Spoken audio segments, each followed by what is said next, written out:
There we go. That's happening. Classic comedian. I don't feel Do people shit. crying annoy you? Yes, they do. Yes, Like, they you come you off feel as that on the weak. inside like normal people. Yeah. All right, there we go. We're going now. So the first thing I wanted to say to you is when you walked in, I told what I say. You looked different. You looked like you were in shape. I didn't want to tell you you looked fit. I just want to tell you you look different. You look really different. Yeah, you do look fit, actually. You look like you lost a bunch of weight. You weren't laying fat off the before. booze. I was, as I joked on my podcast, I was putting on like Baldwin weight. Like none of them are really fat, but they're not in shape. They got those pizza, cake, and Guinness torsos. Padding in weird places because they're all kind of yoked a little bit. Like they got like their lats or their traps or whatever. It's called button-down shirt shape. And it's one of those things where as a guy, you continue to lift as you eat like shit. So you're putting muscle on bacon double cheeseburgers. Right. That's what I had going on. And I was approaching. I'm grabbing water while you talk. I was approaching $190, and I am only I'm just a tiny just man. a shade under 5'10". I would say I'm average height, but as this next generation comes up with their processed food, I think they're getting a couple extra inches with all the horse tranquilizers they're putting in there. So you're right. No, you're actually. If someone asked me about you, like in your absence, I would say that he's you a were piece tall. of shit. No. I'd say that too, but I'm just talking about your height. I'm talking about the quality of your personality. I would say that you're like. Someone asked me, say he's tall. I'd say we were like about the same height. Right. So lay off, like you said, you're 5'10". 5'10", 190. I'm one of the few guys who doesn't lie about his height. About his height, you don't add it. I'm Doug Flutie height. I'm 5'9" and 3/4. And the amount of times I've been in bars and I asked somebody, "How tall are you?" and they're a little shorter than me. They're like 5'11". You're like, no. They go, "How tall are you?" On. No, I don't even say it. They go, "How tall are you?" I go, 5'9" and 3/4. Good night. You're like 6'1". No. In your world, in your lie, with your metric system there, yeah, maybe. Are you in kilometers? I don't know what you're hilarious. I'm 2.7 pound. Yeah, but so you stopped drinking, and then I had to. It's just I'm a road dog. I go out every 2 weeks. People don't understand that about comedy. That it is even if you're not like a drinker in the traditional sense of like being an alcoholic, booze is unavoidable. It's free. It's free, and after every gig, it's free. I always ask my people like that. I just say like, if you had a job where when you were done, it was open bar and. In a lot of places on the job. Yeah, they bring you. Would you like a beer at your desk, sir? Would you like a booze? The people you work with will send a shut up if you just even hint about it. I was drinking Jameson the other night, and then all of a sudden somebody sends you up one, like a kettle of Jamesons comes up, and then a crowd of peer pressure. Do it, do the What's shot. Wrong with you? Yeah, like that's first of all, there's so much pressure. I don't even know where it comes from because. I haven't stopped drinking, but I am trying to cut back. And last time I remember you're a bourbon I girl. still love bourbon. I'll always love bourbon. I would have sex with bourbon if it was a dude. Yeah. Like I'm getting drunk and laid at the same time. What's happening? But I'm trying to be more judicious. You know what I mean? Because you feel it. First of all, you start to feel like fuck the weight or your discipline or height. You just feel it so much more. When you wake up you have that thing where you wake up at 4 a.m. like, oh, I shouldn't have had that second glass of wine. No, I had my bottoming out thing was I think I was somewhere in Texas, and me and DeRosa were riding. We're riding in this waitress's car. And classic. Well, of course you were. Why wouldn't you be waiting in the waitress's car? We're riding to some house party, and she's doing the whole. Again, why wouldn't you be riding to a house party in the waitress's car? This is the glamour of stand-up, folks. I don't think you knew. I got picked up in a bitch's 1986 Honda to go to a dude's house I don't know and drink keg beer out of a plastic cup because I roll like that. I'm a headliner. That was it. And she was saying shit like, I have. I'm sorry, I have a cat. So they're covered in hair, and I show up, and at one point I'm hammered playing with a bulldog. That's all I remember going, this thing is awesome. Oh, God. And somebody finally... That's always the last resort of the wasted, start talking to house pets. Yeah, somebody said to me going like, because they weren't at the show, you're that comedian guy. Right, I'm like, yeah. And they go, well, you did a couple sketches on Chappelle's show. And I was like, yeah. And he goes... It's like, dude, I can't believe you're here. Why are you here? Yeah, and then I actually thought, I was like, totally, stroke my ego. Then I thought for half a second, like, yeah, why am I here? My dad had 5 kids by the time he was my age. Okay, I'm a fucking loser. And I'm drinking in the backyard of a stranger's house and talking to his dog. Yeah. Joe, on the other hand, of course, was having a great time. Joe was living it up. He's got pot. No, he wasn't. Joe did nothing illegal. No, well, is pot really illegal anymore? Or is it just frowned upon? Well, out here, it's ridiculous. It's just crazy. People are so... I feel like we're in... fucking Canada. Like you just walk by, people just smoking dope on the street. Yeah. Don't even try to hide it anymore. I don't think a 17-year-old dude can really carry off the glaucoma fucking act. Oh, I have back pain. Yeah. I got some constricted blood vessels in my left leg that require me to high all day long. I don't think that I think weed is it's just I know it's kind of like on the same level as booze, where you can abuse it, and then some people can just sort of smoke it and it's fine. And they like high functioning potheads. I like can't. Rogan, like I've anytime I like if I smoke weed or have a pot cookie, that's it. I am a giggling silly mess, and then I get paranoid, and then I just want to be in a small room where it's safe. And Rogan, no mirrors. Rogan will write like another 2 hours of brilliant material, and just totally be functioning. I'm like jealous of it. Right? Like he gets like insanely like productive, creative, and like focused. I don't know. It's a. We're trying to adjust the podcast table here. Bill, I want Bill to have adequate. What's weird? You bought the shortest microphone cords here, so I feel like I have to hunch over. This is like doing a podcast in coach. Yeah, it is economy, middle seat, Greyhound bus. You know what it is? When I bought my equipment, I wanted the smallest footprint because I want to be able to put all my shit in my purse because I'm a girl. Right. That's the one part of being a girl that like really was dictated. Like, what's the least amount of shit I can carry with me? So I podcast into my iPad, and then I have 2 phones, and then like just some stuff, and I could do it without the stands. You know what I mean? Yeah, I can be anywhere. I have my little $90 mixer. Yeah, right. The little 3 channels. I do the same thing, and anytime I send it through, there's always, if I'm in some like state like I don't know, some corny state, they'll be like, what is that? Corny? Some sort of a device? A device for blowing shit up? Yeah, for blowing shit up, and they'll look it up. By blowing shit up, you mean mixing up the beats and rhymes? Yeah, then exactly. I'll blow shit up at the club.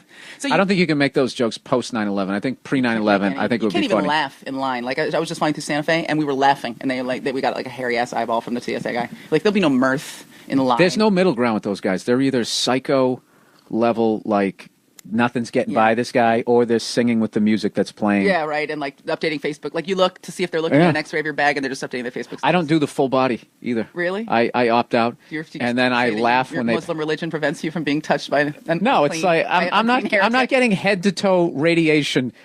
Going out, coming back, going out, coming back. So I go out twice a month. On the plane, you get radiation on the plane. You actually get more radiation in your flight than you get on the. So why add to it? Yeah, why? Why add to it? You want to win. You want your tumor to be the biggest out of everybody. So you want to have like a half-assed tumor. I want to go quickly.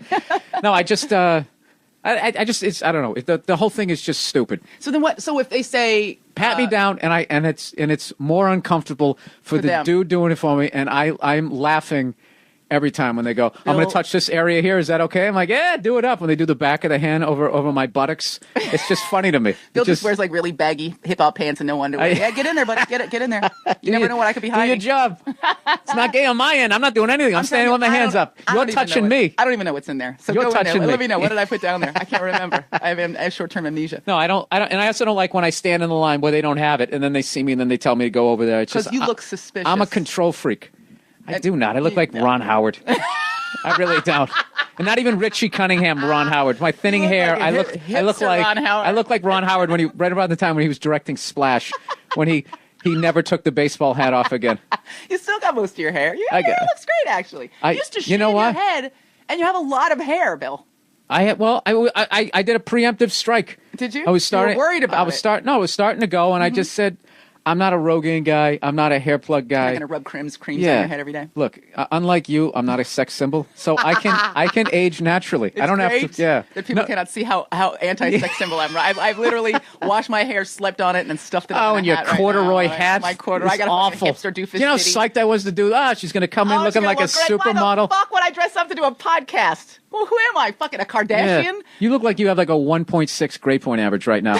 Your parents are calling you. That's how you're fucking. I'm really disappointed. Girl on Guy podcast. I really expect them. I'm like, we're at this cool place. There's going to be visual aids. There's going to be porn. You know what? You got another fucking comedian. Nothing. Just like, you know what I feel like we're in a 3-year relationship. You don't give a shit anymore. I don't give a shit. You don't. I've known your ass for like 15 years. You don't it's get over. shit from it's me. Boring. I don't even have shoes on. I came in here with fucking flip flops. You get nothing. You get mental love. You get no physical love. So let's go back to you petting the bulldog in fucking Iowa in the backyard and feeling Texas. Okay. So I love bulldogs, but I got talked out of them because people talk to them like if you're ever going to buy like an English car, right? It's the same thing, like just the amount of money it's going to cost in maintenance.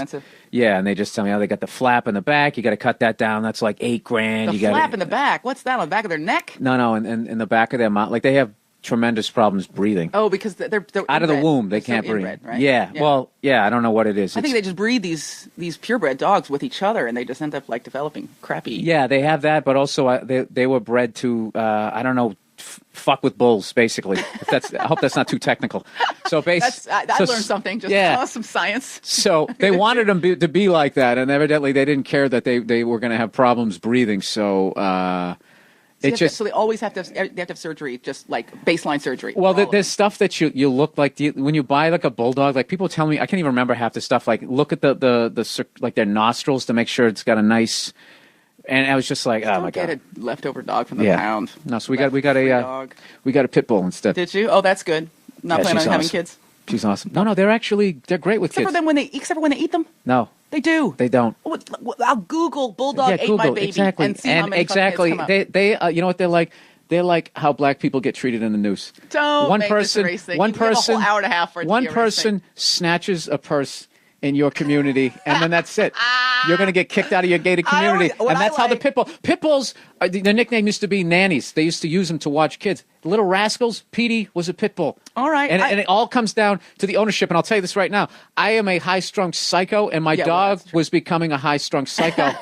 And I had to take it to a trainer, and he worked way more on me than he did on the dog. And now I'm chill. And this is actually how I know if I'm going to, like when I drive with my dog, which is in a Prius, which is hilarious. Total Gemini. Gay it up. Total Gemini. No, but I got the pit bull, so it's confusing you. It is. Well, no, I bet you actually that there are a lot of guys who would love. It's like because it's got a butch, but then you're progressive. You got the little Prius, and then you got the but they know that I didn't get it to fight it. They know that I rescued it the second they see the Prius. You got some of those like vegan dog biscuits in there. Oh, he wants to hold hands. So this is how I know is if the dog if it's up near. We put the seat down, but if it's up near me, I know I'm driving fine. But if it's backed way to the back of the hatchback, that's when I know I'm driving like a psycho because I'm slamming on the brakes and it's digging in. No, it's digging in so it doesn't, because it doesn't have a seatbelt. Now you got a Prius and you got a bulldog and you feed them vegan biscuits. Pit bull, and you don't have like a little doggy seat for him. That would be the epitome. I'm gonna follow you with my iPhone until I just see you like strapping that dog in a little doggy seat. I'd do it if it would let. No, my dog would rip it apart. It doesn't like fully an LA person to be constrained. I would have bought if I lived in Nebraska, I would have bought a Dodge Challenger because I could drive it. That's the car I want to get, but you can't fucking drive them anywhere out here. Yeah, you can't open them up at all. You can't open anything up out here. No, unless it's 2 a.m, and then you have like an 80% chance that they're going to be doing construction. Or they're going to, I feel like the last 5 guys that opened up their cars on the 101 either went to jail or the hospital, right? You know what I mean? I feel like somebody did this. Was it Sally? Somebody recently opened up like an Italian car on the 101 and just... Oh, and died. One guy died. No, the guy from the tap out. Oh, right. Right just down died, there, right? yeah. He opened his up down there. There's no opening up your car. Yeah, you can't. No. We live in Montana is where you can open your shit up. That's right. Because you're not going to hit anything. You're not even going to hit a cow. You can hit a deer. You hit a deer. There's some spots in Montana they don't have any speed limit at all, right? Yeah, I think so. I think that's only 2 states I've never been. That's because they don't have any taxes in that state, so they can't afford police. Is that right? Yeah, and then everybody gets a gun? Yeah, everybody gets a gun. Just fucking, let's just defend yourself, man. Call us. We'll get there within the half day. Yeah. Yeah, if there's some... I think that's a great way to live. To just defend It's proactive. It's like getting a manager and agent and being like, okay, I don't have to do anything now. That's true. They're gonna help me out. Like, cops are going to get there when they get there. So if you have an immediate problem... Well, you should be prepared. Everybody should be prepared. You should have that gun behind the glass. I'll say that right now. Anybody who has a fantasy of jumping over my fence and asking me to marry them, I will shoot you in the face, and we can talk about it when you're on your back. Yeah. And all that'll do is just hype viewership of your projects. Right? I'll just go out like a champ. Broadcast out of it. If you could have Facebook in jail, I'm sure you could podcast from jail. All right. We're never going to get through the story. What kind of gun do you got? It's really no big deal. 6 hour. You got? I don't even know what that is. It's what's the? Is it a revolver? Is it a Glock? It's a Glock style. It's automatic. 8 and then I think 8 in the cartridge and 1 in the chamber. Oh, all right. Yeah, it's a nice gun. I was in this place in Utah, not Utah. I should know. I didn't buy it for myself. All you people who love guns and think I'm an asshole for not knowing that. It's like, it was purchased for me, and I fire it, once a month to make sure that if I shoot at a person, I'll hit them. But I don't know. I need to know more about guns. I'm trying to talk to my girl into getting one. It's a long, slow process trying to get a girl to bring a gun in the house. I like to shoot guns, and I shot them on movies. You do the shoes trade. Oh. Like, how many shoes do I need to get you so I can get this? It wasn't that difficult for me. I love guns. So, you know what my husband did? I was talking about buying a gun, and we just started going and shooting.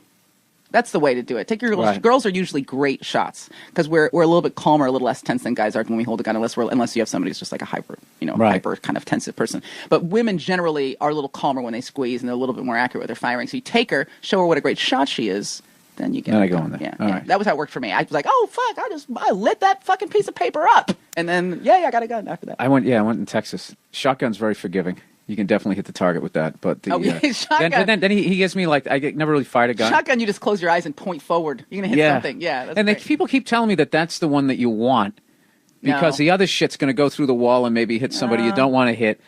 But like, I just think I don't know. It's tight quarters. You're in a house, and also you want to get the guy. You don't want to have to do a bunch of spackling. You know what I mean? I'm trying. I already got to clean the blood off the wall. Killing a man. Yeah, I don't need to go down to Home Depot buying some plaster and all that shit. Yeah, I don't need that. Well, here's the thing. I might be wrong about this. I'm sure I'm going to get a bunch of new and exciting, different mail than I normally get. Guys who advocate a shotgun, part of it is, A, you're not going to miss. Right? B is you're going to have to think about it a little bit longer before you pull the trigger. Because mainly how people get shot in home with home ownership is by accident, right? It's too easy to pull a handgun out and fire it without thinking. And your girl gets up in the middle of the night to take a pee, you're sleepy, you hear a noise, you jump up, you shoot your spouse, your girlfriend, your boyfriend. That happens. Is that how it goes down? People don't go like, Aisha? They don't say that first? I mean, apparently, that would be nice. You shoot the dog. Pinky. I don't buy into any of this shit where people say, you got... the second you put a gun in the house, you have an 80% higher chance to get you. It's because people are morons. People are idiots. But that doesn't mean you shouldn't get a gun. There's people texting while driving, killing people every day. Does that mean I shouldn't have a car? Just because? No, it just means you shouldn't text and drive. Yes. Yeah.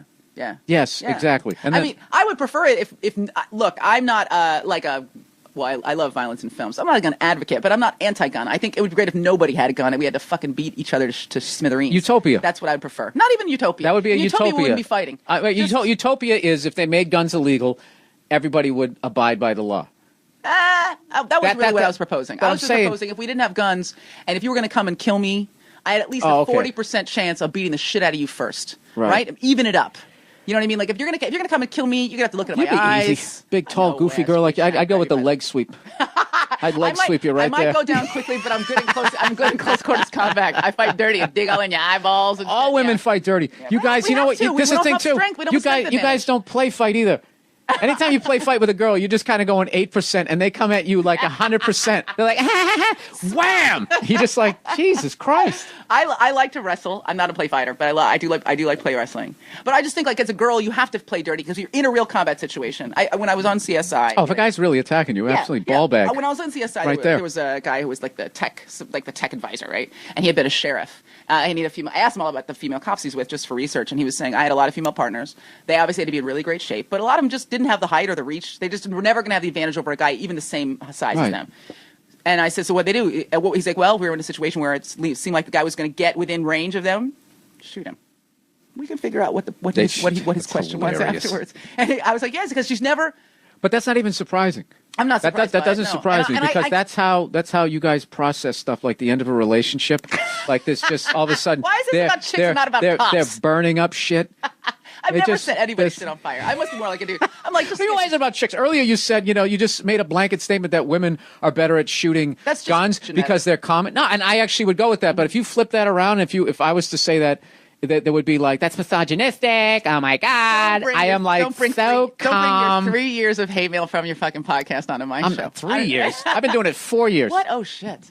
I don't get a lot of hate mail. I don't think I have a lot of female listeners. I think the female listeners that I have are being held hostage by their boyfriends in their cars. No, come on, he's funny. He's right? Come on, you do that, right? And by the time they get to the casino, there's like some sort of domestic violence. He's locked out of the room. No, my podcast is it's on purpose, over the top, and way beyond what I do in my act. It's just something like I never really talk about sex or your podcast is nothing like your act. Yeah, I think. I mean, you talk about relationships and stuff, but the show is funny. Knowing you for as long as I have, and then listening to the podcast, I'm like, that's just in a room laughing at his own jokes. It kills me. You're really, really funny. And all of a sudden you crack yourself up. You have to like push yourself away from the mic. And I think that's so, it's like, I already know what you're going to sound like when you're 90 and like the whole family's left the room and you're just in there alone with your fucking jelly jar full of schnapps. Another thing. One of my favorite things to do is to irritate people or annoy them. So whatever I'm talking about, it's a very simple formula. Like I went off on Rednecks a few weeks ago. And, it's improv. You push, so people, what they'll do is they'll tweet me stuff that I say, and it makes me laugh because I don't necessarily remember all of it. Oh, they'll like pull like one little phrase out of what you Something said. About the babies come out and their feet are already dirty. And I remember saying it, but I wasn't thinking about it. Somebody sent it to me. So I get a double laugh. Like I'll say it, it makes me laugh. And then it's because it's improv, I forget it, and I get on with my life. And then someone sends it to me, and they make me laugh. And then I always show them to my girl, and she goes, "You said that's not funny. That isn't funny." I do a thing at the end of the show every week where I recap whatever I said during the show that people might be upset about, just saving them the trouble of going and writing me an angry letter. Oh, there you go. I'm just like, look, if you want an apology, I'm just going to give it to you right now. Just fucking enjoy your afternoon. Don't spend it composing some like angry letter to me. I'm just going to say, I know that was fucked up. I know that was inappropriate. Yes, I'm an asshole. Have a nice day. I have a bunch of techniques for people who do stuff like that. Yeah. You send them what seems to be like a form letter, but you disguise like it. Mad Lib. No, you send it where it's disguised just enough where you act like you think that you're fooling them. Mm-hmm. Like, hey, fan of Aisha, after they totally trashed you. Glad you enjoyed the show, but blah, blah, blah, blah, blah. And you try to make it just a little bit personal by saying their name and then putting that in there so they see it's like a formula. That drives them nuts. Another one is you hit reply without writing anything. And if they really come off like an egomaniac, what you do is you send them a rebuttal with spelling mistakes and just watch how into their ego they're going to go. And it just totally, yeah, it's hilarious. They get, it's THEY apostrophe R-E. Oh, yeah, no, it's awesome. Oh, that's hilarious. It's awesome. Or I'll just write something back that just is sort of insulting but connected to nothing, like typical, or what about last week? And then I'll just send it and make. What does that even mean? And just knowing that they're losing their mind, is okay. So but I'm gonna try to I'm gonna impose some linearity on this conversation. Two comedians should never try to have a fucking like one directional. It's impossible. We're gonna try. Yeah. So you decided after this trip in Texas that you were gonna stop drinking. Mm-hmm. Yeah. And was that like a cold turkey? Yeah. It was easy for you to just stop? No. It's still hard. And I finally pushed through. What happens is when I quit drinking, because I've done this before, is I don't feel like, oh, yeah, this is all. I feel good in the morning, but at night it's hard. Oh, yeah. And then it goes to the point, it's not like the wanting to drink fades away. Yeah. It's the quantity of how much I want to drink increases. Like, I'll like not drinking for a week is like, I could really go for like 3-4 beers. Next week, dude, if you had a 12-pack in front of me, and it just keeps... Now I'm like fantasizing that when I come off the wagon, I want to go to like Oktoberfest and just be like double fisting. Like a Stein on wheels. That's the thing, is like I'm not like an alcoholic. Like I don't have DTs. It never really affected my life other than, physically. Mm-hmm. But I love it. Yeah, that's the thing, and I love hanging out. I love talking shit. Oh yeah, I love the whole experience. The whole experience, booze, but everything is about awesome. The drinking experience is wonderful. Yeah, yeah.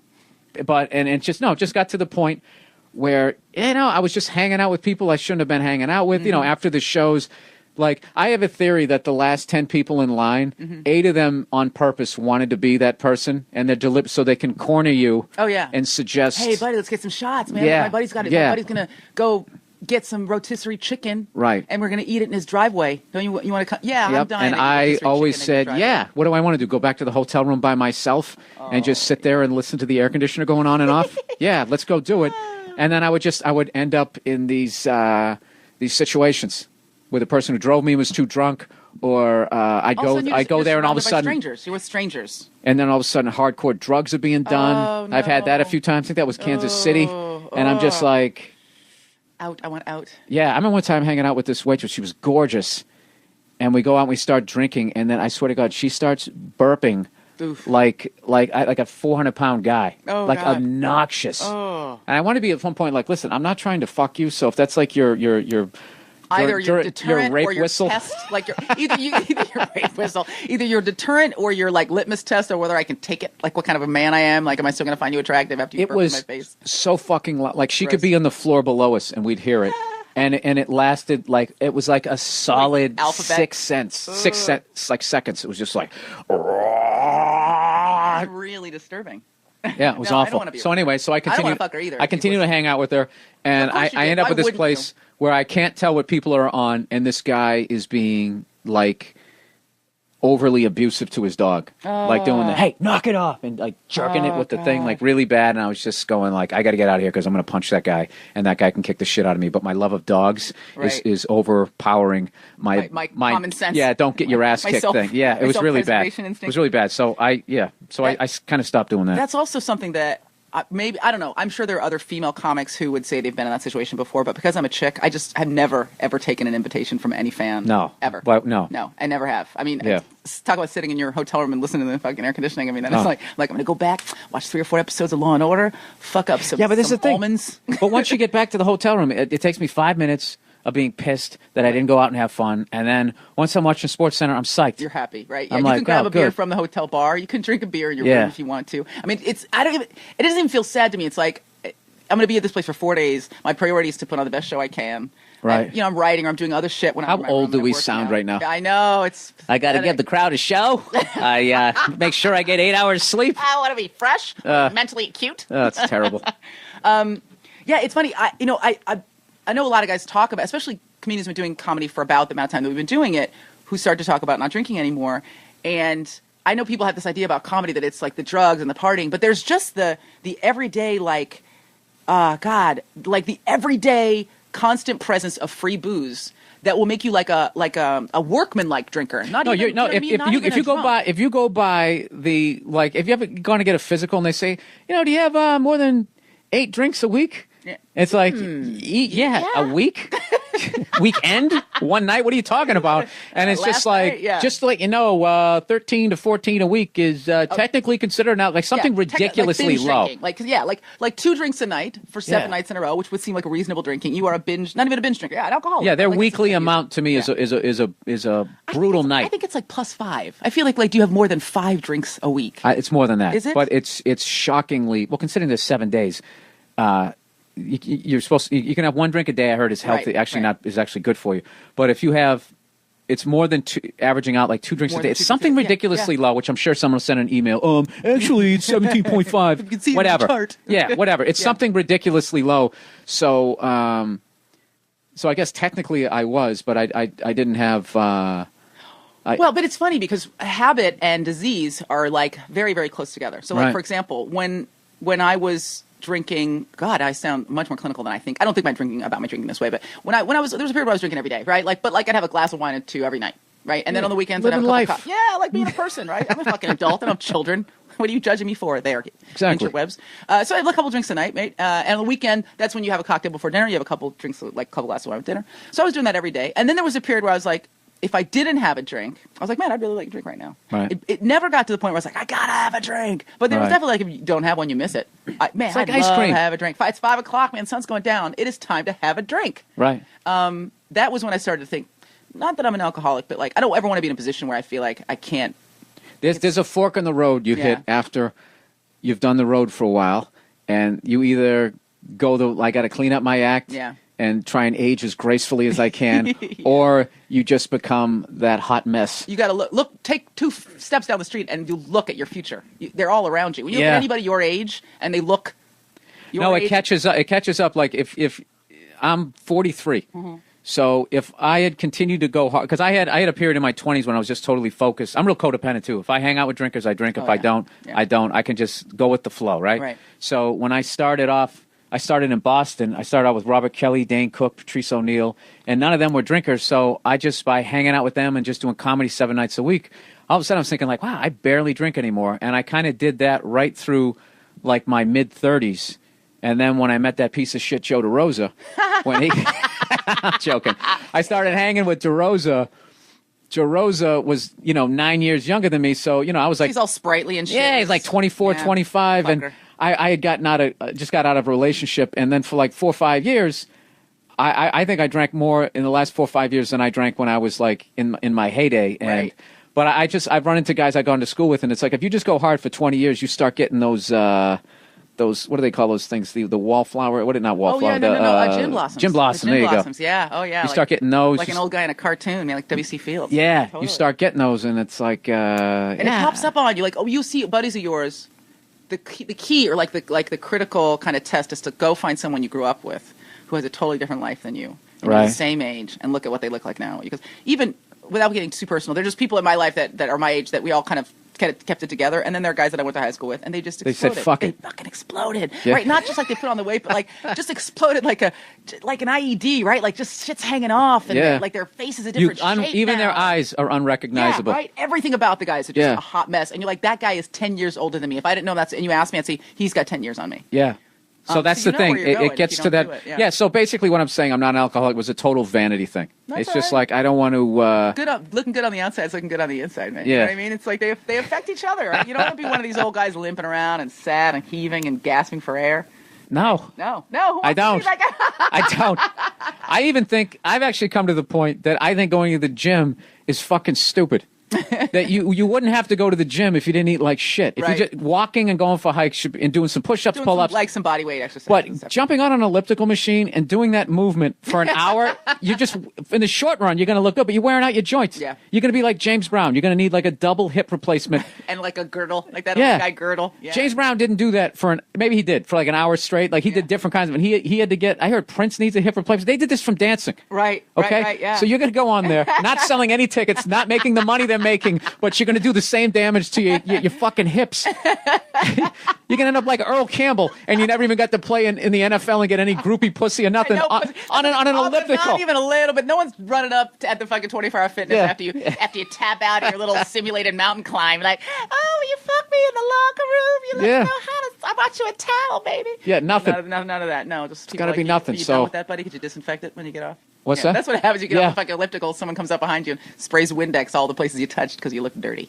I'm not. No, I stopped. I have a gym in my house, and I worked out really hard last year to get ready for a television role, and I injured myself, and that was like the end of that whole life of like jumping on a thing. And I'm into using your own body weight. Yeah, you're doing like. I'm gonna get one of those pegboard things. Oh, look at you! I want to get one of those. It's hard. Do you do CrossFit?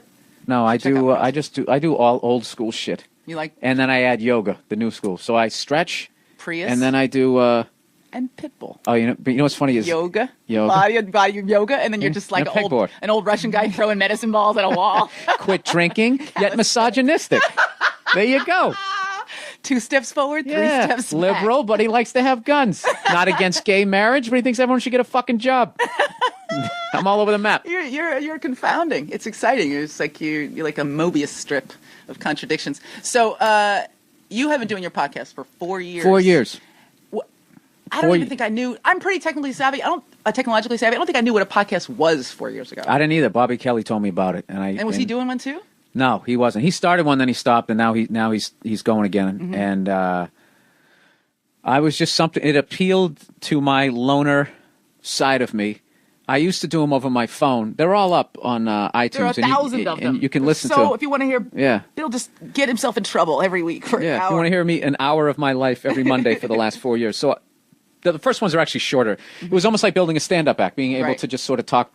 I mean, the first one is only like 20 seconds. And it's free, really. I mean, it was in the sense of like just free association. You just get on there, talk about shit you want to talk about. Well, what I do is the podcast listeners send me questions. Oh, okay. We have lists of stuff that you think is underrated or overrated. Mm-hmm. I might say something. I might talk about guns or smoking weed, and it gets people talking. Or I talked about church. One was my favorite. I had this topic called. It was the name of it was called "Oh Jesus," right? And I would just go off on how dumb I thought it was that people still believed. There's so many. Not that there was a higher power. That they believed in like. When people had no concept of outer space, right? And you know, people they just like got the done solar system. They just got done praying to the sun god. There was no penicillin. The world was flat, and you're still reading this book that it needs to be. And the joke I was saying is like I have to update iTunes like every 4 or 5 days. Why don't we try and update some of that? I understand the core of it. You know, the 7 deadly sins, the 10 commandments, all that I think is the shit. But there's this other stuff, the bottomless buckets of fish and the walking on the water. Oh yeah, no eating. Yeah, and exactly all that type of stuff. So don't wear if your wife wears 2 different fabrics at the same time. She should be stoned to death. Stone her to death. Yeah, that's a good one. That'll work. Yeah. So all you bitches in Polyblend right now, you're going down. Yeah.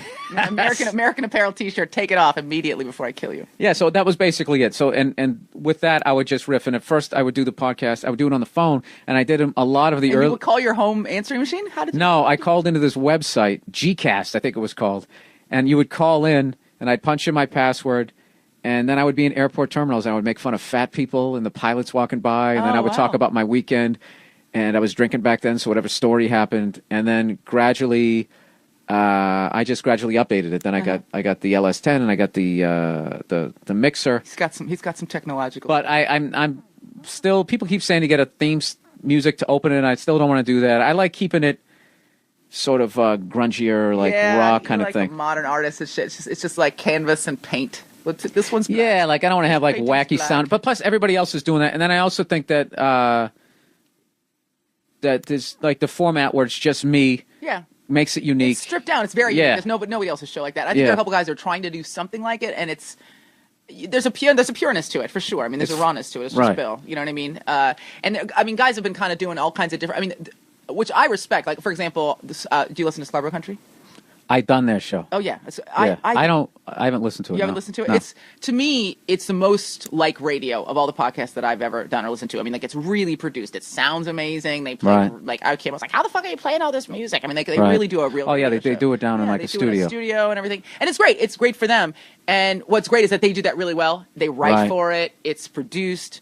And that's that show, you know what I mean? And then, like, I wasn't going to go in thinking, well, God, their show's so produced. I want my show to be so produced. I mean, the idea is to find a way to express yourself in the fullest. I got into this business. I got into this business to not have a job. Not have to do anything. Yeah, I don't want to have a job. I don't want it to be work. I'm not going to fucking sit there and I got to splice together this and hire a goddamn producer. No, I'm going to run my mouth for an hour and then hit stop. And whatever that gets me is what it gets me. I'm not going to sit there and try and fucking, what is this person doing? And they're doing this, and ooh, that seems to work. That's trending right now. And it's just like, that's the exact shit. It reminds me before I became a comedian, and I would have some Michael J. Fox tie on going, is this what I'm going to do with the rest of my life? And there'd be some asshole wah, wah, wah, wah, wah, wah, wah, at the front of the room. I don't want to fucking do this. Look at the size of this guy's head. I'm going to listen to this asshole. I just didn't want to do it. And my favorite jobs were manual labor because there was no one would fuck with you. Well, there was a freedom to it. Like like when you were driving from job to job. I love that part. It's like, dude, it's the middle of the day and we're driving down the fucking street. I just felt like I was getting away with murder. And to this day, the whole of being a comedian who I'm fortunate enough to not have a day job, and the fact that someone can call me, but you want to go see Planet of the Apes at 2? 2 o'clock on Tuesday afternoon. Let's go. It's like, it's fucking. Yeah. I mean, but there's the opposite thing, too. Like, when I put this thing together, it was the same thing. I just wanted to have something that was mine, that, like, nobody was touching or focus grouping or telling me why it wasn't going to work. It was just going to be my fucking show, right? And people can, like, half the people call in and say, we love this part of the show. A lot of people write in and say, we don't like that part. People write in and say they don't like that part. I go, that's great. Fast forward through that fucking part. This is my show. I'm not, you know what I mean? You don't even respond to it. I like to respond to people because right now I'm still fresh to me. I got like my 5 or 6 like emails so far. I'm like, thanks for writing. I appreciate it. But it has, and I love doing it, so I'm passionate about it. I don't mind giving up the time it takes to make the show. It's not that produced. I do this. I cut a little. I do open and a close. I have a music open. I mean, it's pretty straightforward. But yeah, I mean, you get to a point where you realize that like the freedom you have to just kind of do only the shit that you want to do, and it's a gift because a lot of guys don't have that. Just to talk about the shit you want to talk about. You know what I mean? It's a unique position to be in, even as a comic. No, really. It's ridiculous, and it's that level of freedom that you end up becoming the booze hound that I became. Because the dangerous thing is once you have an hour of material, you can just you really don't have to work. No. You don't have to work for like 3 years before your jokes will really start sounding stale. But even then, if you wanted to, which is a very dangerous thing to do, which is why I never do it, because I'm so paranoid. Every time I have like this. Everybody gives a shit about what I'm doing. You got that fantasy going on? I have that thing, which actually helps my comedy. So if I went to Dallas with the hour, when I come back, I feel like everyone in the crowd already knows every joke I've done. So that fear propels me to write more shit. So I mean, that's a good fear. That's a good fear to feel. But it's funny because we were talking about this recently about working out here in LA, and I don't get out here as much as I should. I can't get you to come out. I don't like. For your listeners, every time I go, Aisha, let's go out. Let's go down to this club Let's both go up and do a brand new 15. And you can't do it, like play a game. Like you can't fucking do. Yeah. And she always texts, I'm too successful. Everything's going great. I fell back so hard I hit my head on the wall. Oh, I missed that. It was great. It was hilarious. No, you know what it is? It's just the ratings are through the roof. I'm hanging with Spielberg. I can't do it. I want you to come down out of just selfish reasons because I feel like I'm the only one left from my generation. I'm starting to feel like Matthew McConaughey and Dazed and Confused. Like I should be leaning on some old cutlass. Hey, where are the parties, man? All the guys, and I say that kind of generally because most of the comedians, and at least in my quote-unquote class, in our class, were guys. Yeah, there's not that many of us that get... Nobody, right? I go down to the Laugh Factory. Nobody from when we were down there in the 90s, nobody. No, not one person. Not a one. I can't. Not a one. And now I'm getting these fucking people coming up to me going, you're my favorite comic. I remember the first time I saw you, I was in the 7th grade. I was like, how old are you now? 26? Fuck. Like, oh, no. I interviewed a comedian on the show. I haven't posted it yet. I don't know when he's hilarious. And he's like, yeah, I remember seeing you like when I was a freshman in college. I was like, oh, go shove it. Go shove it up in your butt and leave. Yeah. I don't want to talk to you. No, because it always starts off great. Like it's feeding you. You go, you're my favorite comic. And they build you up like, yeah. I saw you when I was 4. My parents were progressive. They let me watch. They didn't care that you cursed. How are you now? 31, just got divorced. And I figured I'd give this. Like, oh my God, this guy's lived a third of a century. And watch me on TV for all of it. It's awful. How many years? I mean, 18. 18 years. I'm coming up on 20 in March 2nd. Yeah. Yeah, that's mystifying just to say that. Because someone asked me the other day, and in my head, I was like, I don't know, 14, 15, and then I count. I was like, 18 years, yeah. What? I think that's even a little conservative. Like, I'm past 18. You know what I mean? Like, I hit 18 in January. It's LA. It's LA. You got to lie a little. I'm 18.8 right now. And I mean, it's been great. I love stand-up, and I kind of went through all the period of, like, really, really being passionate about it, and then being frustrated with it, and then... You know what I mean? Like, and now just like I love doing it. But when I'm here in town, we're talking about writing. You know, when you're on the road, you have an hour, right? At any point, you can drop a new 15-minute chunk in the middle of that hour, and you're not going to get a perfect reaction, but it's a pretty pure reaction. Because when you're working out here, you're working out material for the people you're going to perform your hour for. So yeah, it's harder to put a new 15 up in front of a cold crowd here in LA. That's going to be the toughest test. Right. But I never think if I do a new 15 in the middle of an hour in DC or New York or Chicago or Dallas that like I didn't really get the true test of whether this is a real 15 minutes. Right. You know what I mean? Which used to be the thing. It's like, oh, you're cheating because that wasn't really work out because the crowd's already there for you. They're already laughing, whatever. Right. But I think it's whatever works for you. I have like like when I know, like I have Nashville coming up this week, so I love Nashville. I try and I got rained out on my last show there. Right? Did you? Yeah, when it rained. That flood. Yeah, I've canceled my shows for the flood. Mm-hmm. Well, I basically, if I have like a big show coming up, I make sure, even if I have to drive somewhere, that I can go do a half hour on stage, you can barely dust off my jokes, time, and and just make sure that, because I really feel like you just have to, once they've paid to see you, you can't have that bad show. Yeah. I just feel like you gotta go in and kick the shit out of them the whole weekend. Once again, it goes to that thing that everyone gives a shit, because I feel like I have the one bad show, they're gonna text everybody else somehow. Somehow they're all communicating. Sell all their tickets back to it's the club. He's peaked. He went over. He's done. Fuck him. Bring on the next redhead. It's redhead. Yeah, the other redhead. Is there even another redhead? Louis C.K. Oh, Louis. He has hair. Louis C.K. His hair was red. Huh? He has hair. You have hair? He's got it on the sides. He's got some decorative. I didn't actually know that he was decorative. Sorry, Louis. You're never going to come on my show anywhere. I've met Louis C.K. like 30 times. Every time it's like the first fucking time he saw a black girl in his life. I swear to God. Every time he's like, hey. He like looks at me like a fucking like a museum specimen. Shaking my hand with that confused look like, how'd you get in here? What's happening? We both have a show on the same network. Maybe every year. How do you know that isn't how he processes I think you're cute. I'm not giving him the benefit so? of the doubt on that one. He's been socialized properly. He knows what to do. Smile. You know what it is? I think this is your issue. I think because he's the one guy who doesn't fall on the ground when he looks at your beauty. No. Yes, you do. A whole fucking interior fantasy about how I see the world. Stop it. Stop trying to be the down-to-earth supermodel. I'm sick of it. I'm not buying it. I'm like a guy. I like playing video games.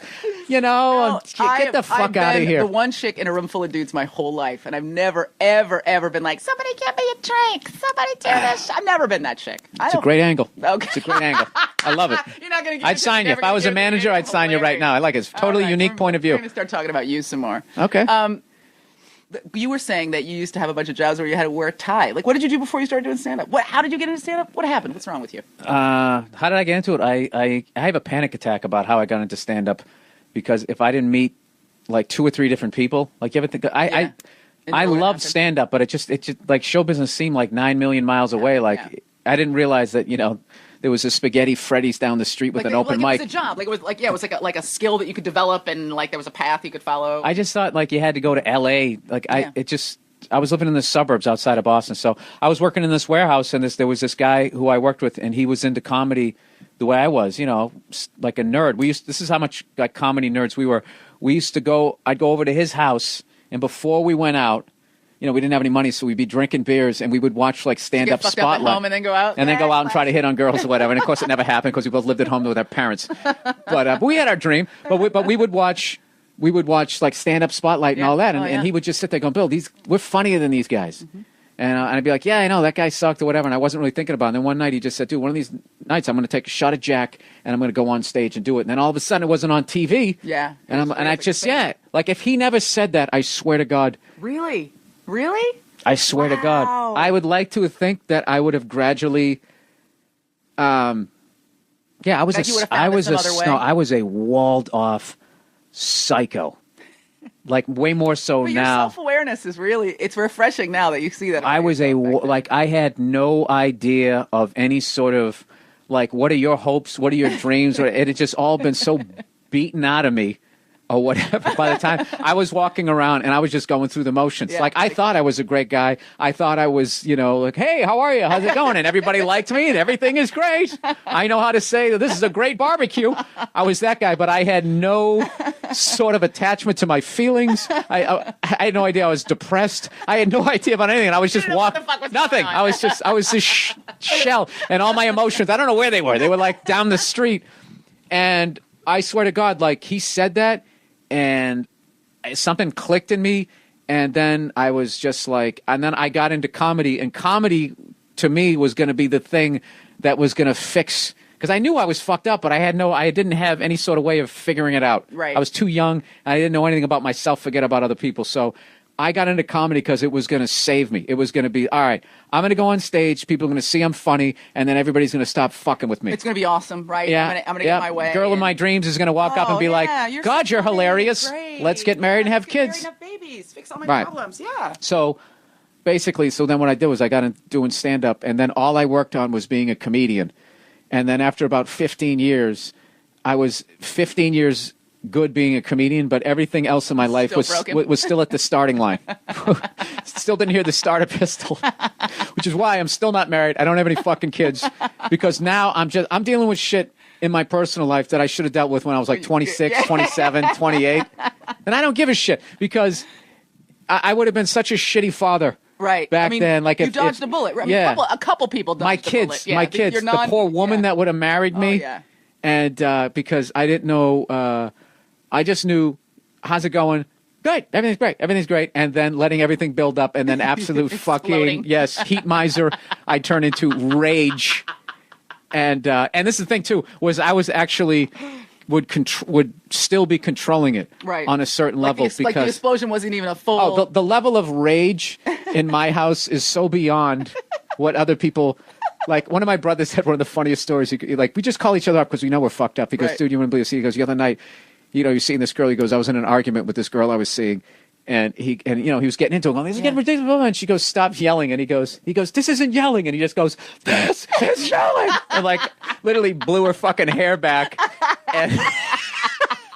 And that's the thing that we've all found annoying with these other people who aren't in our houses and in our family, was their line of what is yelling has always been annoying. I think I did a joke about that in my last special, where the amount, like 3 times a week, someone will say, why are you yelling? And I'm like, I'm not yelling. I'm just passionate about my views, and I want to say all of them until you get to talk again. Right into your face. Yes, that was the joke. So Yeah, and I hate it. I hate being an angry person. Right. I hate. Is that something that you feel like is genetic, or is it something you learned? Obviously, this is like all your brothers. I mean, that you'd have to ask like a therapist. I think it's a little bit of both, but I hate that I cause tension. Right. I hate that my dog will sometimes just be looking at me, sort of like, "Is it going down? Is it going down?"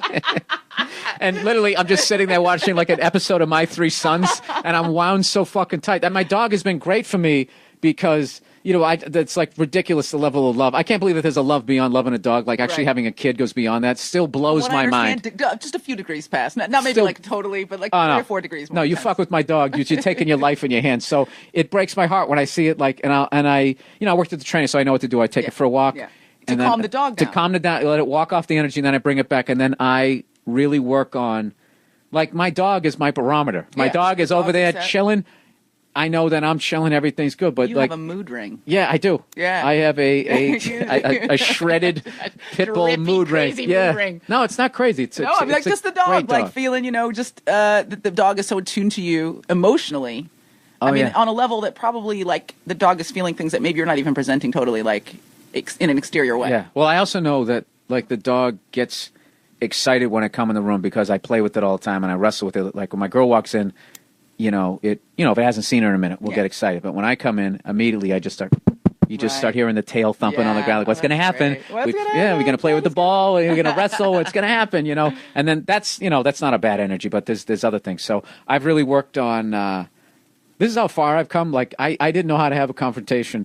Other than just letting it build up and then flipping out of fucking nowhere, like going psycho, and coming off like a psycho. So this is how I started for other angry people out there.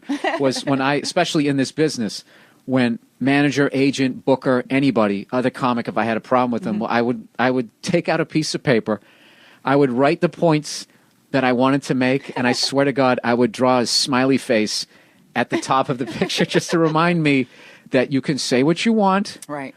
Without bursting up blood vessel. The other person isn't going to automatically get mad and tell you to shut the fuck up. Yeah. Because that's what was. Like, so you were prepared. It's like, I'm going to get this all in because I know I'm about to get shut down. I know this guy's trying to cock block me. He's not even listening. So I got to just jam this into his face. Oh, yeah. And the poor people in my life during that period, they would just be like, hello? And I'd be like, yeah, listen, the other fucking day, we went to Dairy Queen. They're just like, dude, where is this coming from? And then what would piss me off is when you have a temper, what sucks about having a temper is even when you're right, the way you express it, you become wrong. Right. Because it's like, all right, dude. All right. It's cool. But, that doesn't mean you got to be calling me a fucking asshole. I shorted you $1 at dinner last night. And that's the way people communicated it I'm really making my family sound like they're psychos. It wasn't. My family was like, it was like the Brady Bunch meets like Lord of the Flies. So there was Sunday breakfasts. We went to church. We all had paper routes. My parents are awesome, but a lot of screaming. They came up Irish Catholic. They came German, Irish, Catholic, Protestant, the whole shebang. And but they came up you just white knuckled it. Yeah, like you just went through life and but I could never have better parents. But it's what you do. You just take what worked. Yeah. And then I'm trying to leave the other stuff behind, and then you're trying to unlearn a bunch of shit. Though you're trying to dig it out. That doesn't just come out in a day. Like I think I'm going to start a new behavioral pattern. That's like you got to unlearn and then learn new shit. But I've actually compartmentalized my temper, where I just made a rule: I don't lose my shit in the car anymore. So now when I do a lot of pounding on the steering wheel, oh no, like I would flip the fuck out, and I would forget that I was in a Prius, and I'd have that gay little beep beep, and then I would be. Screaming like a man in a... men in other Priuses are like, come on, now you're hurting us all. Somebody needs to get his hair highlighted. I would be screaming like a man in an F-250 with a lift kit, and I would be in this Prius. So it was comical. And now what I do is when I see somebody do an asshole move, I've done that. Nice move.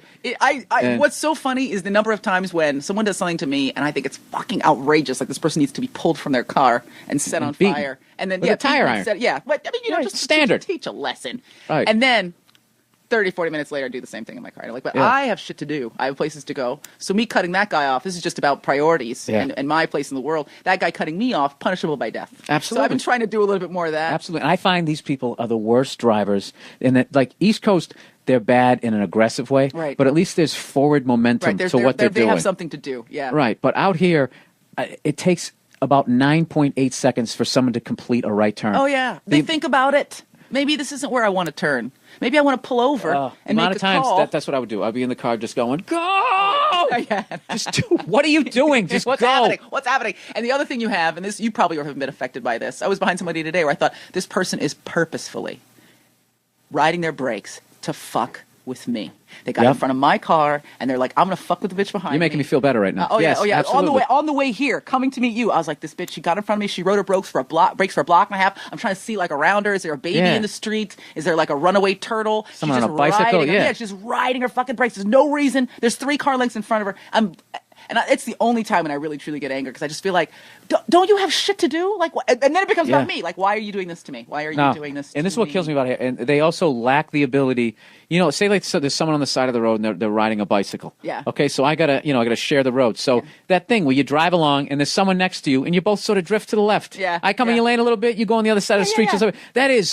That's like Pro 1, skill level 1, shit. East Coast. Yeah. And they can't. Every time you do it, they they beep the horn. They freak out. It's like, dude, it's a second. Eyeballs. Use your eyeballs. But then they get on the highway and they're fucking maniacs.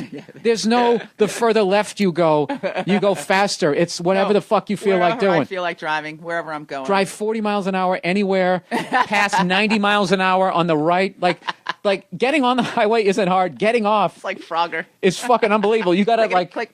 Yeah, like totally. Exorcist. Turn all the way around to make sure there's not somebody coming up doing 80 in the I get the furthest right hand lane. It's like that's the part like I'm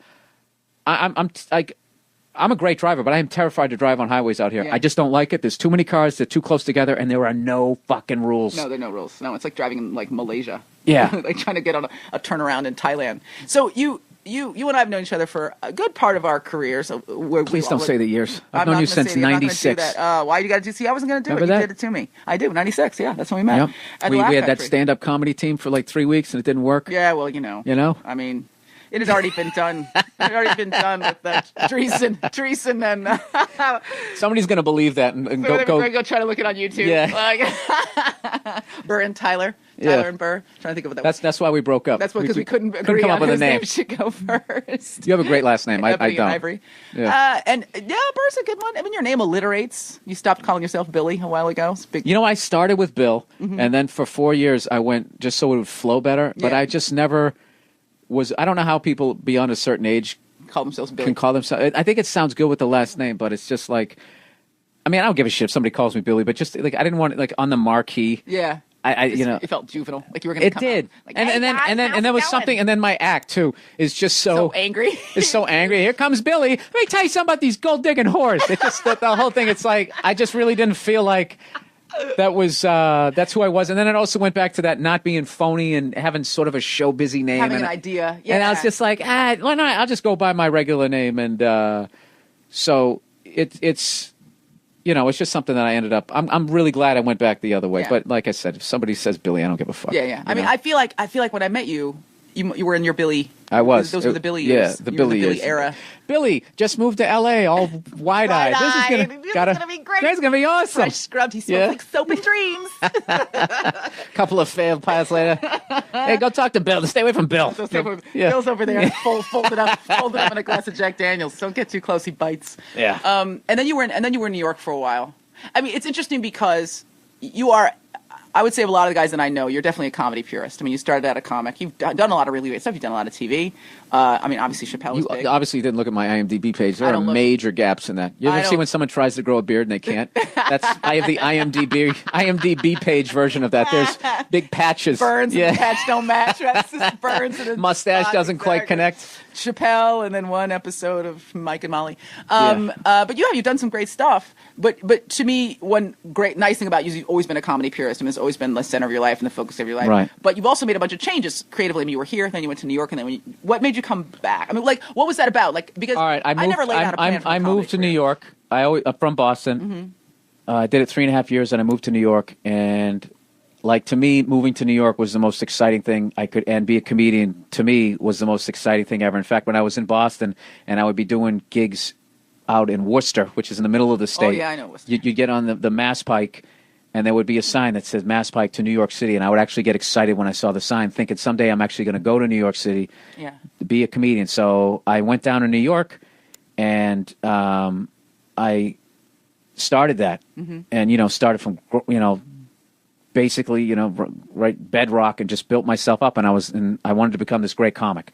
And I ended up auditioning for a role on a sitcom and ended up booking it. And that's like classic how Hollywood works. Yeah. Brand new guy. Let's give it to him. Oh, yeah. He's fresh. He's new. Yeah, and it makes you feel like this business is going to be easy. So I did that. We lasted half a season. And then I was out in L.A. It was called Townies. Oh, okay. Yeah, I remember that. Yeah. I remember that. Right? Wasn't there a stand-up? Sometimes the police drive by. Yeah. Wasn't there a stand-up chick that was like the lead on that show? No. That show had everybody on it. That show, Molly Ringwald, unknown Jenna Elfman, unknown Lauren Graham, Ron Livingston. What? I remember him telling me that he had a movie called Swingers coming out. Oh my God, that's bananas. That is bananas. Conchata Farrell, who's on 2.5 Men. Oh yeah, crazy. Yeah, and here's another one. This is going to make people try to find the box set. The box set of 6 episodes. Yeah, 6 episodes if they ever put it out. What's his face? Somebody had a 3-4 episode arc of dating Jenna Elfman, and it was the dude who ended up being the star, Eric McCormick of Will and Grace. That's crazy. That's bananas. Yeah, so this is the thing. So that thing ended, and you would come out here to do that. Obviously, you come out to LA to do that, and then my focus switched because I got a taste of that sitcom life, which is beautiful. The money and the work. And the hours. The hours are so lean. 4 camera shoot, you're in and out in 3 hours. Yeah, not only that, but you come for an hour on Monday, you read the script, couple hours Tuesday, do a little blocking, Wednesday you try to run through. Run through Tuesday is the producer run through. Wednesday's network. Thursday camera blocking. Friday you shoot it, and then you're having drinks, eating quesadilla afterwards, and then it starts all over again. And you go 2-3 weeks, and then you get a week off hiatus, just in case you're tired. Yeah, rest your face. So the problem was I won the Super Bowl as a rookie. Yeah. So I couldn't appreciate it. And not only that, but then you set a totally high level of expectations. Anybody in any business, and the rookie example is perfect. Yes. Where all of a sudden you're like, but I'm a winner. Yeah. I was born to this life. This is just going to keep happening like this over and over again. Right.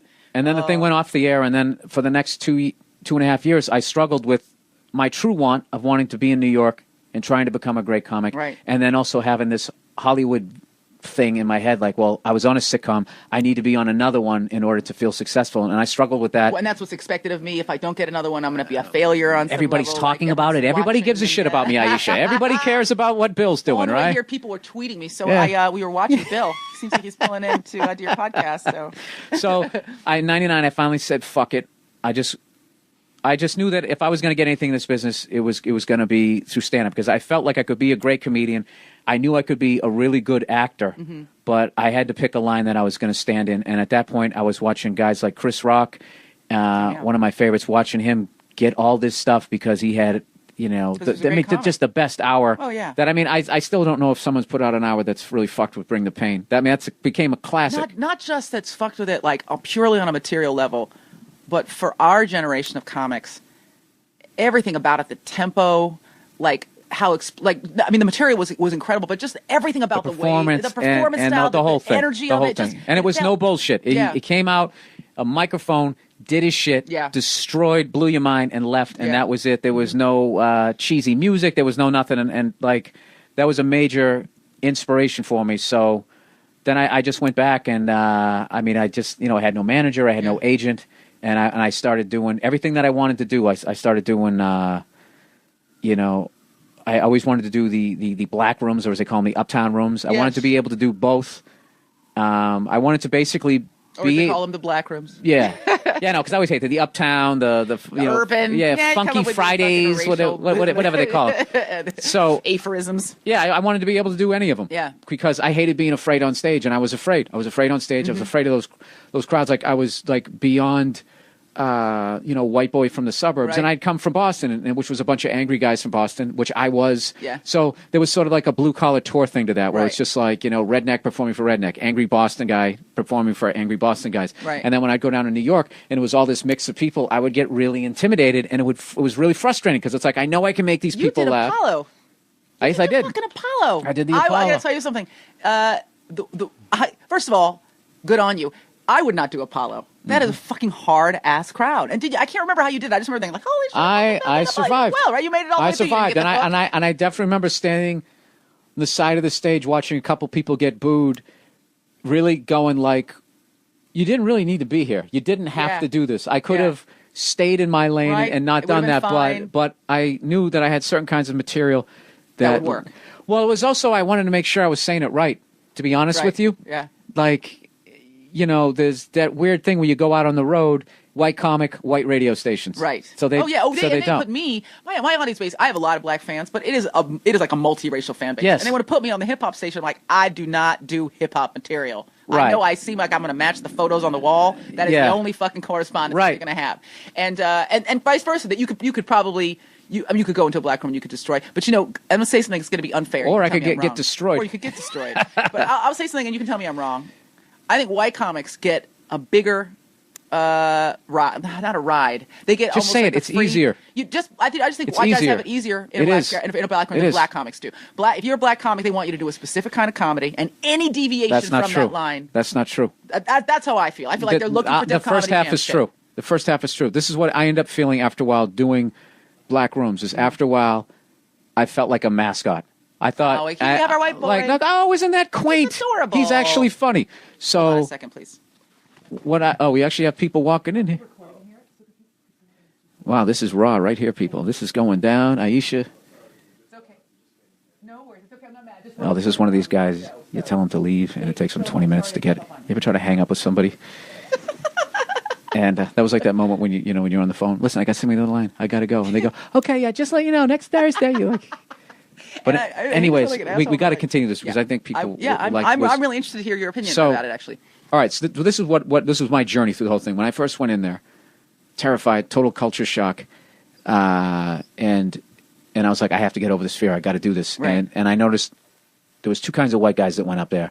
There was the white guy who acted black, or then the white guy who acted extra white, which is basically the closest version. Hey guys, it's the step and fetching of white people where they're just like, gee, I don't get the slang. Like basically, white people are stupid. Yeah, with either one of those. So my goal was, I go, I don't want to do. I want to. Can I go up and be me and get over? Mm-hmm. So I went up, and the first thing I did is I gave them what they wanted. Any jokes that I had that were racially based, right, or me dealing with race, or worried about getting mugged, right, all of that shit would kill. You just kick that door open right at the top. So that would kill and destroy. And I was like, okay, so I can do it. It was good. And then the next part was, okay, now can I do my mainstream room jokes in here? And then that was another challenge, which you can do. It's like, so a lot of people have that thought that you have to go in there. Like, I don't know what people talk about out here, but back east, it was always talking about being broke, roaches, government cheese, projects, all that type of stuff, and layaway, and then you close with 15 minutes of you haven't been fucking your girl, right? and like the comics who felt this crowd won't let me talk about that, right? Never talked about anything else. Right. The comics who said I'm going to talk about whatever I want to talk about, would not only be great, it was like compelling, and it was so fresh to see something different. So, but you got to kick that. You have to take like that 2 to 5 minutes up top to kick the barrier down. Which you know what I mean? Like you've got to get. But you could actually go on stage and for 2 minutes talk about how you have to do that and just address the elephant in the room, and everybody is going to laugh, unless you're in an impossible situation where sometimes I used to do this show at this bar called the Bar Bat, and it was like. They had people up the bell. It was the after work crowd. Everybody standing up drinking. So you had to go in there with you just got it like a murderer. I'm white and I'm afraid of getting mugged. Like I had to do. I just had to give them what they want. But in a club setting, you can do it. But that stuff that you say about it's easier as a white guy. It is, and it's the same way the other way that a black comic in front of an all white crowd can get away with leaning on the whole. Oh, look at this white lady grabbing her purse. Look at her. Anytime. That's true. Yeah, so you can do that, and if you have to. Because believe me, I've been on stage, even though I try not to do it, there's been times where I've been bombing in front of an all-black crowd, and all of a sudden I'm tagging jokes saying, you know what I'm saying? And I'm like I don't say, why am I saying that? I never say this shit. Yeah. No, I had a whole period when I first started out. I mean, we've been talking about this whole time kind of as a subtext, which is that to be funny, you have to be the most fully yourself. on stage that you can possibly be. And yeah, maybe like an intense version of you or an exaggerated version of you, but you have to be fully yourself. I mean, I know there are guys that get up and they've got an act, they put on an accent, they put on a blazer, whatever. Right. But to me, like the guys that you love, the guys that you admire, are the guys that like fully inhabiting whatever. I knew that was going to be too loud as I poured that in. That's not me urinating, people. That's me pouring water in. Sorry, right in the middle of a great point, too. Go ahead. I keep threatening on the show to do a segment that's called "What Is Aisha Doing?" where I just make noises. But you know that to be the guys that you admire and the guys that you love and that you want to emulate, not copy, but emulate the guys that you feel like I'd like to be like that guy, are the guys that are just fully their fucking selves. They say what they think is compelling and interesting, whether that's terrifying or embarrassing or rude or scary or whatever it is, right? Somebody like Louis, somebody like Chris, it's like they're pure kind of honest shit. And I knew I was never going to be a Def Comedy Jam comic. There's none of that in me as a person on the street. And it used to make me crazy when I meet a guy who was like, he'd gone to college, you know, he was like a fucking IT guy during the day, you know, he spoke like me. And then he'd be get up and say, oh, this and the 90s, be like, what? You're like, are you fucking kidding me? Really? This is what you want to do with your time? And so I knew I was. That's because black crowds are the meanest fucking. They're like everything is on 10. If you kill, you're like, why? People rip their shirts off. And why am I not playing? Throw their baby at you. Yeah. Or like some of the meanest. It's so goddamn funny. Some of the funniest and meanest shit I've ever seen.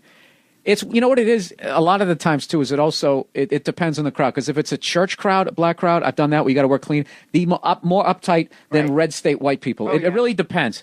But like I found in general that. Blue collar to broke people will say the funniest, meanest shit. They almost have like that, you know, that shit you had when you were in first grade where you just didn't give a shit. You're ugly. I don't like your face. Like it's literally you smell like baloney. You just say your house smells like baby poo. Yeah, just come right. You just literally say exactly what you're thinking. It's not that childlike, but it's the same. That pure, like unmetered. Dead silence in there, and someone just go, "This motherfucker ain't funny," and then everybody just laughs. And you want to get mad, but you haven't made them laugh, so it's like true. I remember one time bombing, dry mouth, sweating. I was down. It used to be called Mixed Nuts. It's now Comedy Union. Back here in town. Yeah, when the stage was in a different part. It was on the other side of the wall. Yeah. And I'm up there just totally bombing and dead silence.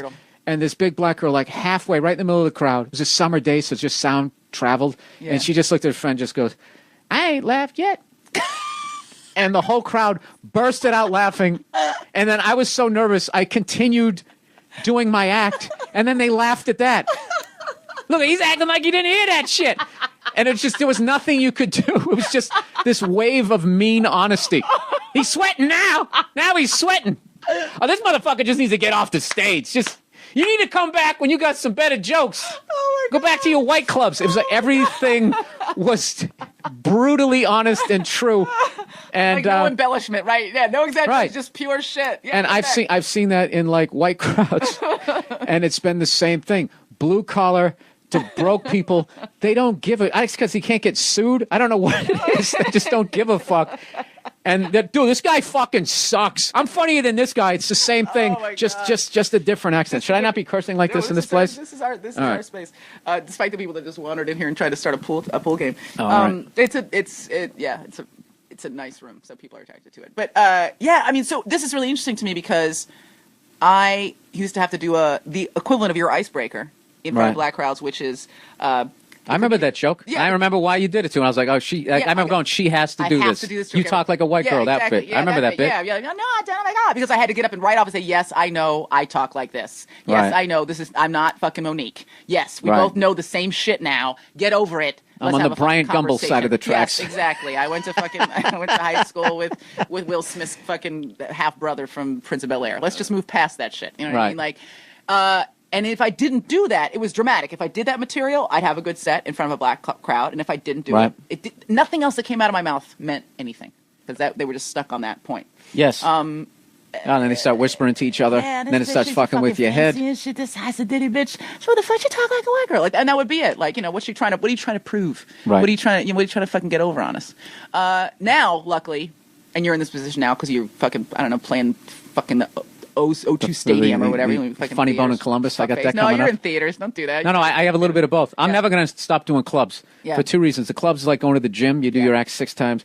And then also, if I ever fall out of theaters, like it's not as far. It's not as far. It's like, well, he was always kind of still doing the clubs. Yeah, he never like, it won't hurt as much. He was never fully in. He just put a toe in. But now you're in a position where people came, they bought a ticket with your name on it. Right. So you don't have to spend 5 to 10 minutes explaining yourself every time you get on stage, which is nice, right? People come along with you. And can also make you a little soft, I've found. Because I've gone up in some hell rooms where no one knew who I was, and I remember I did one in Glendale, and I legitimately bombed to the point I was talking about what was on the TV screens and the Lakers and making fun of them. Ooh. Yeah, they had no idea who I was, and it was completely not set up for comedy. Right. And I went up wire to wire, legitimately. Just ate it the whole time. Bombed, and it was that hasn't happened. And that was the first time I hadn't done it in years. How I bomb now is offending people, and then getting mad, and then they that's why I love going down to the comedy stores, because just that mix of tourists. Like, I don't even know. They don't even know why they're in there. They think somehow Jim Carrey's going to come falling out of the fucking rafters and do 10 minutes. Yeah, it's awesome. So if I can get somebody, who is easily offended, and trying to find someone who doesn't know who I am is very easy. Yeah, and that becomes. I get to go. Yeah, it's fun. Yeah, it's a fun thing to do. It makes you tough too. I always feel like. I say this constantly. People are probably sick of hearing it, but it's never the good sets that make you funny. It's always the ones where you screw up miserably. That's what makes you funny and tough. You go back, I got to fucking figure my shit out. Yeah. You know what I mean? I'm not as good as I thought You're getting your panel stories. Someday if you do talk show and you get to do panel, those are the stories you're going to tell. I went up there, wire to wire, killed. Yeah. Isn't that funny? My show is great. Watch. I fucking did a microphone drop. Follow that, bitches. I got carried off stage by 5 guys. And there was a big-ass glass. You should be suspended from comedy. If you do that for like 10 days, you should get a 10-day suspension. If you do a microphone drop at the end of your show? Yes. I'm not going to bring up the person who used to do that ridiculous microphone gag at the end of his act. Ralphie May. No. Does Ralphie drop Ralphie May did it on, I still don't give him shit about it. I always forget to bring it up. He did it after doing 5 minutes on and he had a look on his face. The way he dropped that mic was like, no one should ever do stand-up comedy again, because that 5 minutes is as good. And Ralphie, if you're listening to this, I don't give a fuck.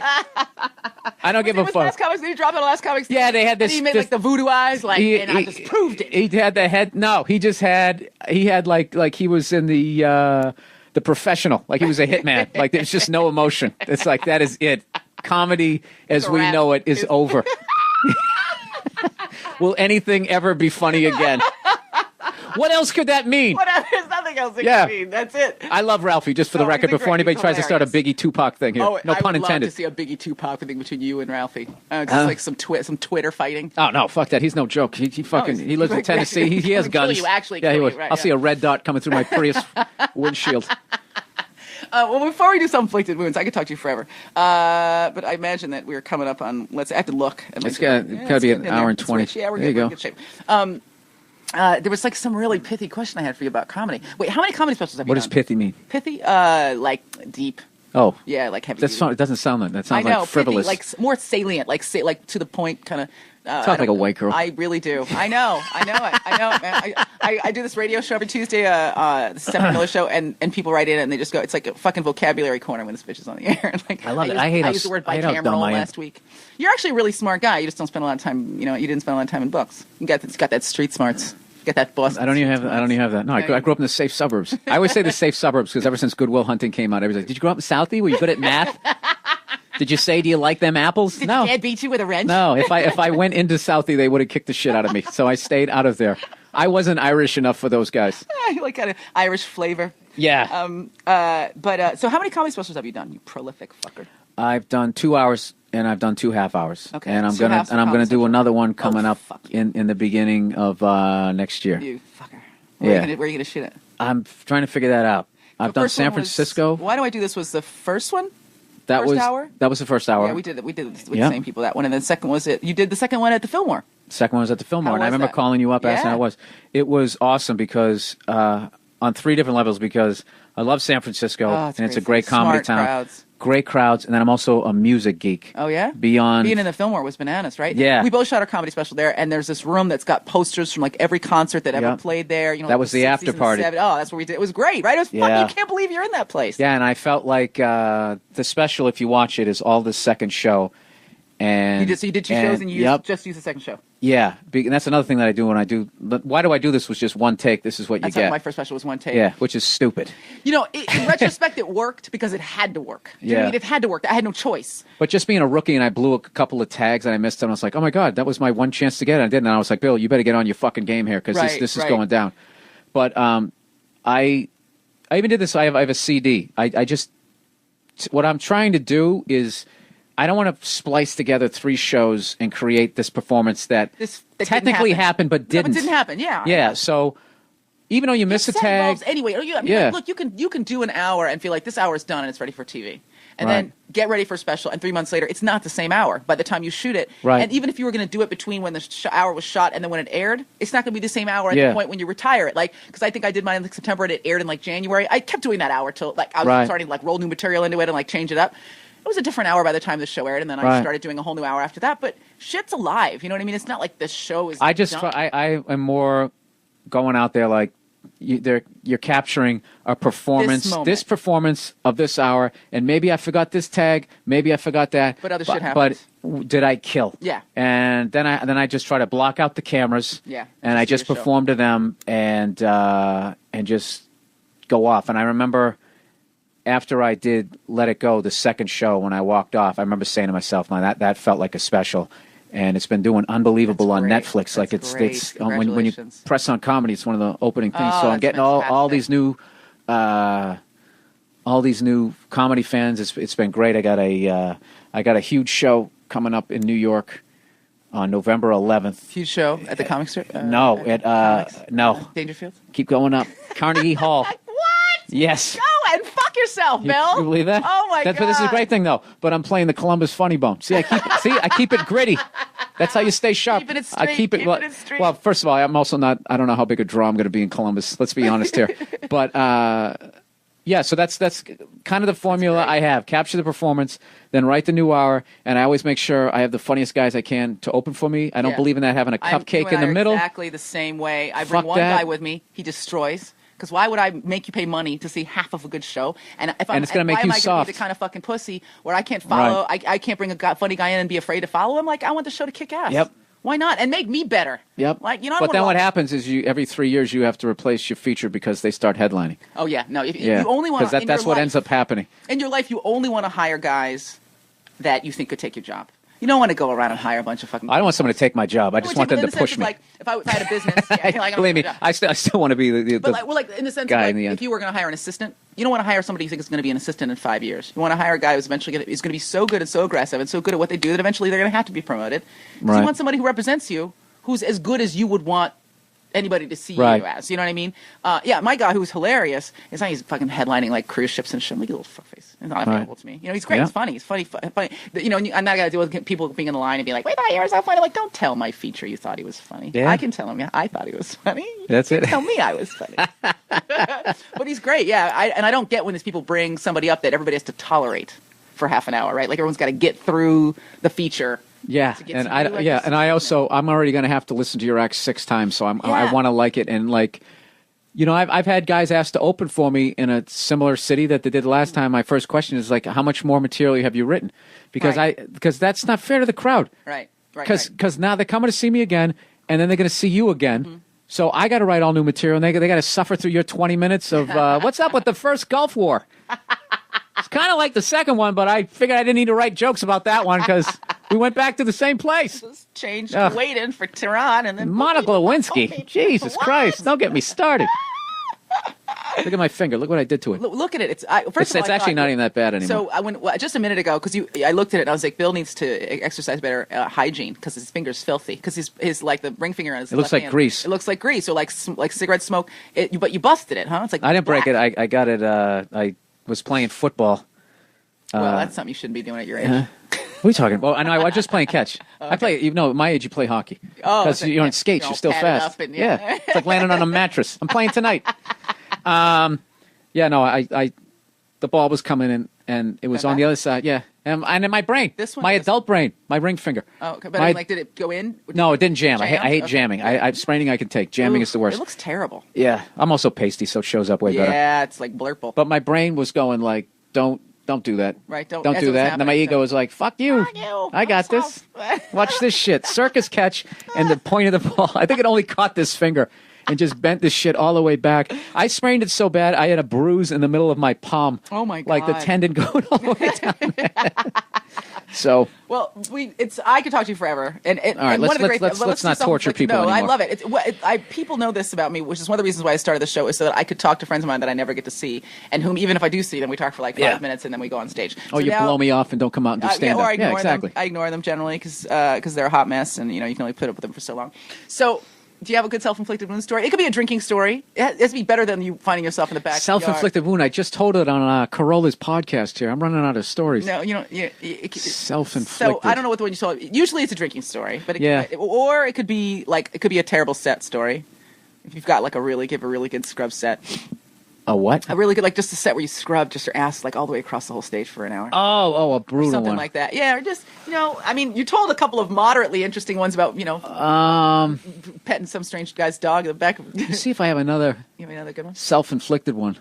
How about an almost? This is a quick one. Okay, that's. But right. I almost died when I was 19. Oh my God! I went skydiving in Pepperell, Massachusetts. Pepperell, Mass.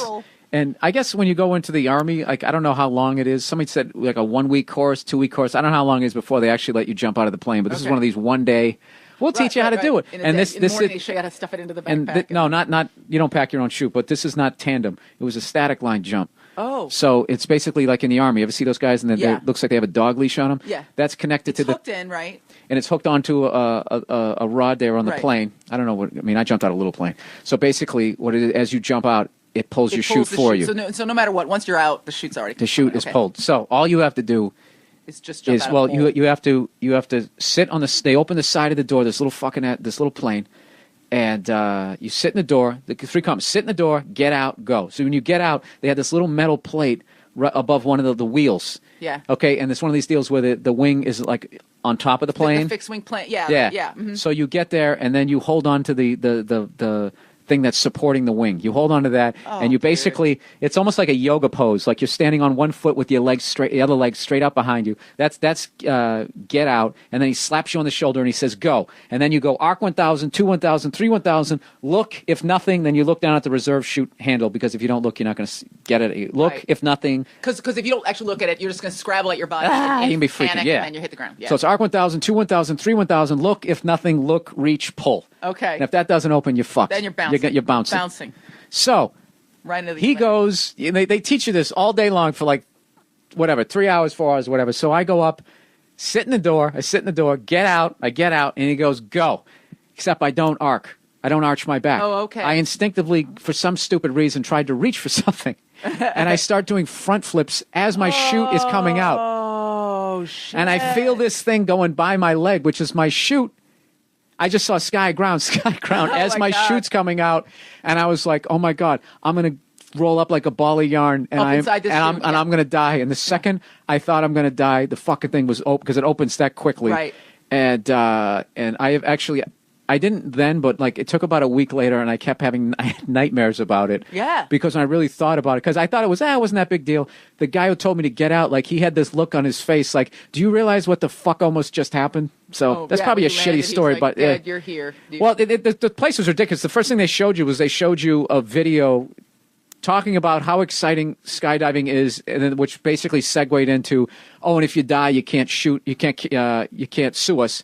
You had to sign something, and there was a couple of mishaps that day. This fat girl landed across the street in a pile of loom and dislocated her knee. A pile of loom? Yeah. What's loom? Like that landscaping shit you put down. Loam?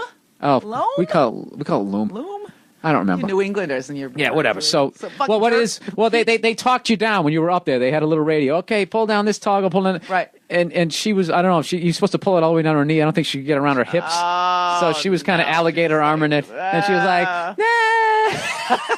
You laughing at that? That's not okay. No, they angled her good where she didn't hit the tree. And I tell you, don't look down at your feet, because you're going to pull your feet up or something, somehow break your legs. So you're supposed to look at the skyline, and then as soon as your feet hit the ground, you're supposed to do this exaggerated, ridiculous roll. That seems crazy. Everybody did the same thing. Your feet hit the ground, you did a face plant, and then you heard everybody laughing in your radio. But I didn't die, and it was something that I was going to do all the fucking time. And it really came down to I didn't know how to talk to women at that point. I was going to be like, I'm a skydiver. Say it loud. Maybe they'll come over and say something to me. So when I was skydiving the other day. Oh, yeah. Going to have a scarf, stand near a fan. Scarf like a World War I flying ace, the little goggles on it. Yeah. And I never did it again, nor would I. And I won't bungee jump and all that. I learned at 19, which is a really young age, to realize how fragile life is and how fucking stupid it is to go out of your way. To pay money to potentially die. To go out of your and to have half a day of training and then jump out of a fucking airplane. I still can't. And they probably made it about as like kind of foolproof as they could. Yeah. If you have me on again, I'll tell you the story of getting hit by a car. Oh my God. When I was a kid. We'll use a little teaser. We'll tease that next time Bill's back. When you run out of friends in 9 years. Little Miss Popular, you can have me back on here and I'll tell that story. Look, when I'm playing the Kirkland, Washington Hut, and you're fucking playing Carnegie Hall, we can talk about who's got more friends. Fucker. What are you talking about? Well, fucking come out. You got to come out. When is that going to be Carnegie Hall? Carnegie fucking Hall. I swear to God. I'm like, it's ridiculous. I got to work through. I've got to work through all of it. It's great. Yeah. I'm so excited for you. Actually, I don't ever feel envy. There are people I like and I think they're funny, and I'm happy when they win. So that's like legitimately like the baseline, like 1 through 9 emotions that I have, and then the 10th emotion is fuck you. I know. Well, I still can't believe it. It's I still really can't exciting. believe it. You take like 1 million pictures and. You're not allowed to videotape in there. There's all this bullshit, but you can. I can record and make a CD, which I'm going to. I don't know when I'm going to put it out. Live at Carnegie Hall. What? Yeah, I'm definitely gonna do that, and I'm gonna try to take it in as much as I can, but I better be on my game. Yeah, I better not have one of those. I really didn't feel like. Right. Just to hear I didn't sleep doing well. Okay in those unbelievable acoustics. Huge, yeah. To know. Smattering. Yeah. Smattering of applause. Yeah. So.